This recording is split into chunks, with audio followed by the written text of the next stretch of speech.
اعوذ باللہ من الشیطان الرجیم بسم اللہ الرحمن الرحیم ربی اشرح لی صدری ویسر لی امری واحلل عقدۃ من لسانی یفقہوا قولی ربی زدنی علما۔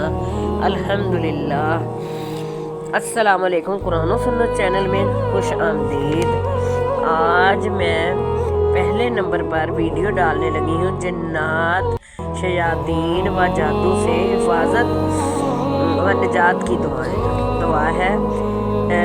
نمبر 1، صحابی رسول صلی اللہ علیہ وسلم حضرت عبداللہ بن مسعود رضی اللہ تعالی عنہ سے روایت ہے کہ وہ بیان کرتے ہیں کہ ایک دفعہ نبی کریم صلی اللہ علیہ وسلم کے اصحاب میں سے ایک شخص رات کے وقت مدینہ سے باہر گیا تو ان کا ایک جن سے آمنا سامنا ہو گیا اور ان دونوں کے درمیان لڑائی کشتی شروع ہو گئی۔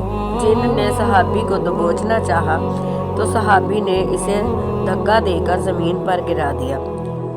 حالانکہ جنات کے اندر انسانوں سے کہیں زیادہ غیر معمولی طاقت ہوتی ہے، اور صحابی نے اس سے کہا کہ تم بڑے کمزور اور ڈرپوک ہو اور تمہارے ہاتھ تو کتے کے پنجوں جیسے نرم ہیں۔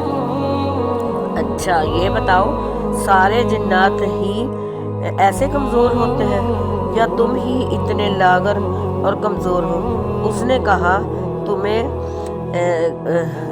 کہا نہیں، اللہ کی قسم میں تو ان میں سب سے زیادہ طاقتور ہوں، اور ہاں پہلے تو تم نے مجھے بے دہانی سے نیچے گرا دیا، اب تم میرے ساتھ کشتی لڑو، اور اگر تم نے دوبارہ مجھے گرا لیا تو میں تمہیں ایک ایسی چیز بتاؤں گا جو تمہارے لیے فائدے مند ہوگی۔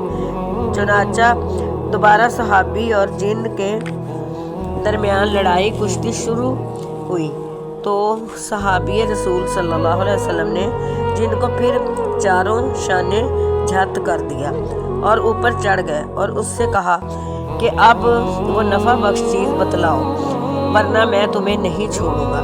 تو اس جن نے کہا تم آیت الکرسی پڑھا کرو، کیونکہ آپ جب گھر میں آیت الکرسی کی تلاوت کریں گے تو شیطان وہاں سے گدھے کی طرح چیختا اور ہنہناتا ہوا بھاگ جائے گا اور صبح تک وہاں نہیں آئے گا۔